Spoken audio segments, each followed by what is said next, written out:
बच्चों, आपके सामने 100 शब्द प्रति मिनट गति का डिक्टेशन दे रहा हूँ।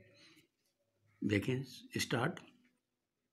राष्ट्रीय सांख्यिकी कार्यालय NSO ने वित्त वर्ष 2020-21 में अर्थव्यवस्था की स्थिति को लेकर जो आंकड़े जारी किए हैं वे लगभग उसी तरह के हैं जैसी अपेक्षा की जा रही थी। इस वित्त वर्ष में GDP की वृद्धि दर -7.3% रिकॉर्ड की गई। फरवरी में जो अनुमान लगाया गया था वह -8% का था, लेकिन सरकारी खर्च में काफ़ी बढ़ोतरी की वजह से यह कुछ बेहतर हो गई। दरअसल आखिरी तिमाही में GDP 1.6% बढ़ी और यह बढ़ोतरी विनिर्माण क्षेत्र में तेजी आने की वजह से है। लेकिन जैसा कि हम सब देख रहे हैं, उसके तुरंत बाद महामारी की दूसरी लहर आ गई। हालांकि इस लहर के दौरान पिछली बार की तरह सख्त लॉकडाउन तो नहीं हुआ, लेकिन कमज़ोर अर्थव्यवस्था के लिए इतना झटका भी काफ़ी भारी पड़ सकता है। देश में कोरोना फैलने के पहले भी भारतीय अर्थव्यवस्था की स्थिति कोई बहुत अच्छी नहीं थी। वित्त वर्ष 2019-20 में GDP की विकास दर 4% के आसपास थी और अगर असंगठित क्षेत्र का भी अनुमान लगाया जाए तो हालात गंभीर ही थे। कोरोना ने इसे और बिगाड़ दिया है।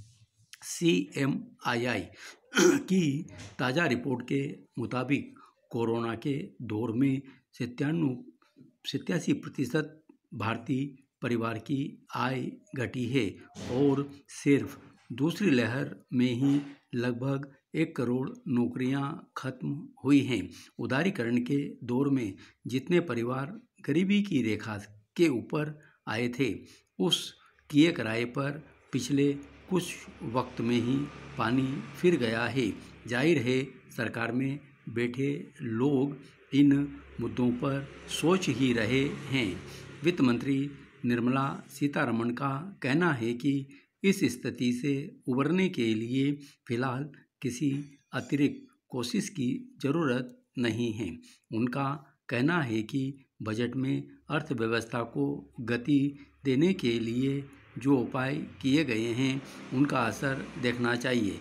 चूँकि इस वित्त वर्ष के अभी 2 महीने ही गुजरे हैं, इसलिए इस बजट की योजनाओं का असर दिखना धीरे धीरे शुरू होगा।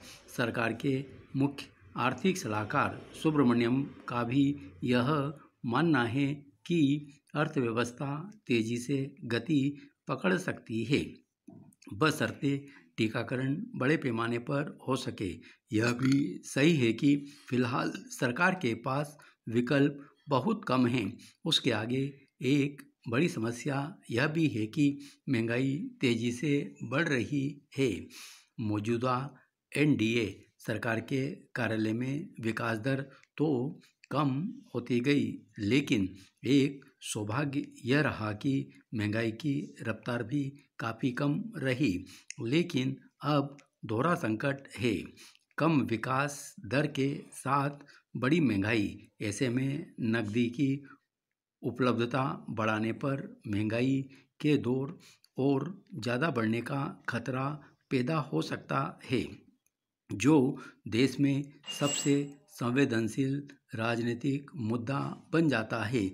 कई जानकारों का यह भी कहना है कि इस साल के बजट में अर्थव्यवस्था को गति देने के जो उपाय किए गए थे वे तब सोचे गए थे जब दूसरी लहर नहीं थी। दूसरी लहर ने पिछले सारे अनुमानों को बेअसर कर दिया है और नई परिस्थिति में अब नए लोगों को आर्थिक सहायता और प्रोत्साहन की ज़रूरत है।